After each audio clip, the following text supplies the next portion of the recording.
دو تین حوالے سے منعقد ہے. ویسے تو ہر مہینے یہ پروگرام ہوتا ہے بچوں کی اسکالرشپ کا، لیکن آج ایک دو نئے پروگرام ہم شروع کر رہے ہیں. ایک تو جو بچے ہمارے پاس پڑھنے والے ہیں ان کی اسکالرشپ کا پروگرام ہے جو ہر مہینے ارحم، ریان اور یسرا ظفر کی طرف سے ان بچوں کے لیے اسکالرشپ ہوتی ہے. یہ تینوں بچے ہمارے پاس پڑھتے رہے ہیں اور اب ہمارے طلباء کے ساتھ، طلبات کے ساتھ ہر مہینے کی بنیاد پہ ماشاءاللہ ان کا تعاون ہے. اللہ تعالیٰ دعا کریں ان تینوں بچوں کی عمر میں، علم میں برکت نصیب فرمائے، ان کے اس تعاون کو دین آخرت کی راحت اور کامیابی کا سبب بنائے. اس کے ساتھ دوسرا آج ایک پروگرام ہم نیا شروع کر رہے ہیں جو حفظ کے بچے اور بچیاں ہیں ہمارے پاس، ان کے لیے نام آپ کے سامنے ہر دفعہ ہی آتا ہے. ہمارے محترم جناب سلیم ظفر صاحب ہمیشہ تعاون کرتے رہتے ہیں. ان کی یہ خواہش ہے کہ آپ کے جو بچے حفظ کے ہیں ان کے ساتھ بھی ہمارا کچھ تعاون ہو. تو ہر طالب علم جو حفظ میں ہے یا حفظ میں جو بچیاں ہیں ان کے لیے سلیم ظفر صاحب کی طرف سے انشاءاللہ 800 روپیہ ہر مہینے ان کو دیا جائے گا تاکہ ان بچوں کا اپنا جیب خرچ بھی ہو. اس کو پھر آگے ان کا ذہن ہے اور اس کو بڑھائیں گے اور اللہ کرے گا انشاءاللہ مزید. یہ اصل تو انعام اللہ کی ذات دینے والی ہے نہیں، یہ تو بچوں کی حوصلہ افزائی کا سبب ہے. تیسرا جو پروگرام ہے آپ کی فلاحی تنظیم بیسٹ ہینڈز اپنی مدد آپ کے تحت الحمدللہ لمبے عرصے سے اس پورے علاقے میں کام کر رہی ہے. قرض حسنہ کا پروگرام ہے، بیسٹ ہینڈ سلیم ظفر مائکرو فنانس، اور اس کو بھی چلانے کے لیے ہمیں محترم جناب سلیم ظفر صاحب کا ہی تعاون حاصل ہے. ہمیشہ آپ کی مسجد کے ساتھ وہ تعاون کرتے رہے، اب بھی اللہ تعالیٰ انہیں جزائے خیر دے. سارے کہتے ہیں آمین. معاشرے کے اندر جو اس وقت مہنگائی عروج پہ ہے، غریب تو غریب پریشان ہی ہے، متوسط طبقہ بھی بیچارہ پریشانیوں کا شکار ہے. ہم ہمیشہ پالیسی کی تائید کرتے ہیں. ہم یہ کہتے تھے کہ میاں صاحب کے پاس تجربہ ہے، وہ ان کی پارٹی آئی کہ جماعت چلا گئی ملک کو، لیکن ان بدبختوں نے اور بڑا غرق کر دیا ملک کا. تو اللہ تعالیٰ ان سب کو ہدایت دے. یہ ابھی بھائی گوہر حمید صاحب آپ کو حضرت عمر فاروق رضی اللہ تعالیٰ عنہ کی شان بتا رہے تھے. تو حضرت عمر کا فرمان ہے کہ اگر فرات کے کنارے، فرات عراق کے اندر ایک دریا ہے، اور ان کی حکومت کا آخری حصہ تھا، آخری علاقہ تھا، مدینہ منورہ کیپٹل تھا اور فرات آخری کنارہ تھا وہ اسلامی حکومت کا. وہ فرمایا کرتے تھے فرات کے کنارے اگر ایک کتا بھی بھوکا مر جائے تو عمر قیامت کے دن تو اس سے پوچھا جائے گا.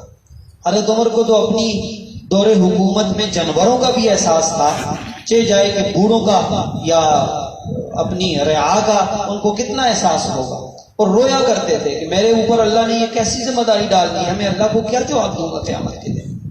اور آج ان ظالموں کے للے تللوں کو دیکھیں، ان کے اپنے خرچوں کو دیکھیں، اور عوام مہنگائی میں پس رہی ہے، عوام کا کوئی پرسان حال نہیں ہے. اللہ تعالیٰ اس وطن کی بھی حفاظت فرمائے، وطن کے باشیوں کی بھی حفاظت فرمائے، اور ان ظالموں کو ہدایت دے جو آئے دن ملک کے اوپر مہنگائی کا سیلاب لا رہے ہیں اور ان کو احساس نہیں ہے کہ غریب کا چولہا کیسے جلے گا.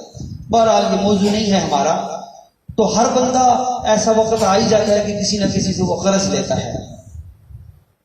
تو قرض لینے کے جو پاکستان کے اندر میں ہاشمی صاحب آپ ادھر آگے تشریف لائیں، آگے آئیں ادھر آگے آ جائیں، آپ دونوں میں رواؤ دیں، آگے آ جائیں، ادھر آگے آئیں. مہمان ہیں ہمارے، ہاشمی صاحب کو آگے بٹھائیے. میری ابھی نظر پڑی ہے ہاشمی صاحب کے اوپر، جزاک اللہ. تو پاکستان کے اندر جو قرض دینے والے ادارے ہیں، بینک ہیں، جتنے بھی یہ ادارے ہیں، تو وہ اگر آپ کو 10,000 کا قرض دیں گے تو جب وہ واپس لیں گے تو وہ 20,000 روپے آپ سے لیں گے. سود کی مد میں لے رہے ہیں، سود لے رہے ہیں. اور آپ علیہ الصلوۃ والسلام کا ارشاد ہے کہ سود اتنا بڑا گناہ ہے کہ جیسے قرآن میں بھی بلکہ یہ ہے فَأَذَنُوا بِحَرْبٍ مِّنَ اللَّهِ وَرَسُولِهِ، جو سود کھاتا ہے کھلاتا ہے تو وہ ایسے ہے کہ اللہ اور اللہ کے رسول سے جنگ کے لیے تیار ہو جائے. اتنا بڑا یہ جرم ہے. بہرحال ان کی یہ کوشش ہے اور کاوش ہے بھائی سلیم ظفر صاحب کی کہ ہم اپنے حصے کا کام کریں. باقی کہاں ہم اتنا پورا کر سکتے ہیں، لیکن اپنے حصے کا تو کام کرنا چاہیے نا، اپنا دیا جلانا چاہیے. باقی اللہ پہ چھوڑا جائے. اپنے حصے کا ہم نے آج سے 8-10 سال پہلے جب یہ کاموں کی ابتدا کی تھی، اب اتنی بڑی مسجد اور اتنا بڑا پروجیکٹ آپ حضرات کے سامنے الحمدللہ اللہ نے رکھا ہے. تو یہ وہ نیت اور وہ ارادہ ہے کہ انسان جب نیت ارادہ کرتا ہے اللہ تعالیٰ راستے کھولتا ہے. آپ اپنے حصے کا کام کریں جتنا کر سکتے ہیں، تاکہ اللہ کے سامنے ہم یہ تو کہہ سکیں نا کہ ہم نے اپنا کام کر دیا تھا، باقی تیرے ہاتھ میں تھا. اور یوسف علیہ السلام و حضرت ابراہیم علیہ السلام کو جب آگ میں ڈالا گیا تو پرندے بھی آئے اپنا حصہ ڈالنے کے لیے، آگ کو بجھانے کے لیے. تو ایک چھوٹی سی چڑیا اپنے منہ میں بھائی عمران صاحب پانی کا ایک قطرہ لے کے آئی کہ میں اس آگ کو بجھانے کے لیے استعمال کروں گی. تو باقی سب پرندوں نے اسے کہا تمہارا دماغ خراب ہے، استعمال کار کرے دے، کیا کر رہی ہو تم؟ اتنی بڑی آگ جل رہی ہے کہ جس کو جلانے کے لیے مہینوں لکڑیاں جمع کی گئی ہیں، تو یہ آگ تمہارے قطرے سے بجھے گی؟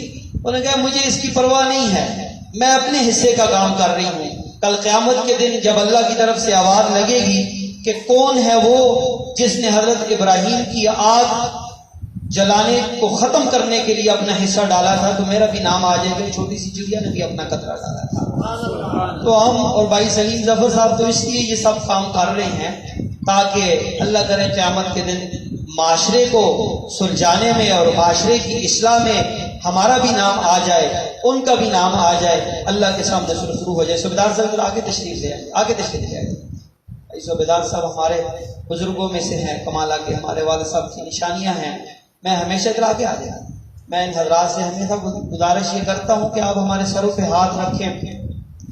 آپ کے ہاتھ رکھنے سے جو والد صاحب کی کمی ہے وہ دور ہو جاتی ہے. ہمارا دل خوش ہو جاتا ہے کہ ان کی نشانیاں، ان کے ساتھ کام کرنے والے لوگ الحمدللہ ہماری پیٹھ کے اوپر موجود ہیں. اللہ تعالیٰ ان کی عمر میں علم میں برکت نصیب فرمائے. مختصر سی دعوت کی، فون پہ ہی تشریف لے آئے. سارے آمین کہہ دیں. تو بہرحال بات لمبی ہو رہی ہے. تو یہ جو کام ہے نا یہ اپنے حصے کا کام ہے. باقی نہ دیکھا جائے کہ کیسے ہوگا، پورا ملک پڑا ہے ہم اس کو کیسے سنبھالیں گے. اپنے حصے کا تو کام کرنا چاہیے نا، یا نہ کریں؟ کرنا چاہیے نہیں کرنا چاہیے؟ تو خصوصی دعا بھی فرمائیں ہمارے محترم سلیم ظفر صاحب کے لیے. بڑے صدقے جاریہ انہوں نے بنا لیے ہیں کہ یہ جو قرض حسنہ کا پروگرام ہے اس کو آگے بڑھائیں گے تھوڑا تھوڑا کر کے انشاءاللہ. پھر آپ کو اس کی ساری روٹین بھی بتائیں گے کہ کس کس طریقے سے اس کو آگے چلانا ہے. اللہ تعالیٰ کرے گا یہ بھی انشاءاللہ سارا کام آگے چلے گا. گرمی کا موسم ہے، وقت بھی مختصر ہے. بھائی عمران صاحب بھی تشریف لائے ہوئے ہیں. میں ان سے گزارش کرتا ہوں کہ وہ تشریف لائیں سے یہاں ایک نقطہ یہ بھی ذہن میں رکھیں کہ چونکہ بھائی عمران صاحب کی بڑی محنت ہے اس مسجد میں بھی، باقی کاموں میں بھی، بڑے دور سے سفر کر کے تشریف لاتے ہیں. تو کئی عرصے سے ہماری خواہش تھی کہ ہمارے چھوٹے موٹے پروگرام وہاں بھی ہوں، سوات میں بھی ہوں، کیونکہ یہ مستقل طور پہ اب وہاں موجود ہیں. تو انشاءاللہ مستقبل میں مزید کام انشاءاللہ کریں گے. تو آج کل قرض حسنہ کا جو پروگرام ہے ہم نے ان کے علاقے سے ابتدا کی ہے کہ ان کے علاقے میں جو لوگ ہیں ان کو پہلے ابتدا کی جائے، کیونکہ جتنے کام ہوتے رہے وہ یہاں پہ ہوتے رہے. ان کا علاقہ محروم رہا جبکہ ان کا زیادہ حق تھا. تو ہم نے یہ کہا کہ آپ کے علاقے سے قرض کی ابتدا کرتے ہیں، وہاں کے جو آپ کے دوست احباب ہیں ان کو دیا جائے. اور اس میں ایک نقطہ یہ بھی ذہن میں رکھیں، جو ہماری شرائط ہوں گی وہ بھی انشاءاللہ آپ کے سامنے ہوں گی. یہ قرض اس کو دیا جائے گا کہ جو خود سے کوئی پروگرام، بزنس، کوئی اپنا چھوٹا موٹا کاروبار کرنا چاہتا ہے، اپنے پاؤں پہ کھڑا ہونا چاہتا ہے. کیونکہ آج کل معاشرے میں حالت یہ ہے کہ لاکھ روپے بھی کسی کو دے دیا جائے تو مہینے میں وہ ختم ہو جاتا ہے، پتہ ہی نہیں چلتا.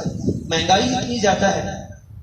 تو اس کی پہلی شرط یہ ہے کہ وہ اپنے کم از کم یا کوئی چھوٹا موٹا کام ایسا کر رہا ہے اس کو پیسے ضرور دیں، اس کے ساتھ تعاون کیا جائے، یا اس کو پیسے دیے جائیں اور وہ اپنا چھوٹا موٹا کام آگے شروع کر سکے اور اپنے قدموں پہ کھڑا ہو سکے، اپنے کاروبار کو چھوٹا موٹا کاروبار چلا سکے.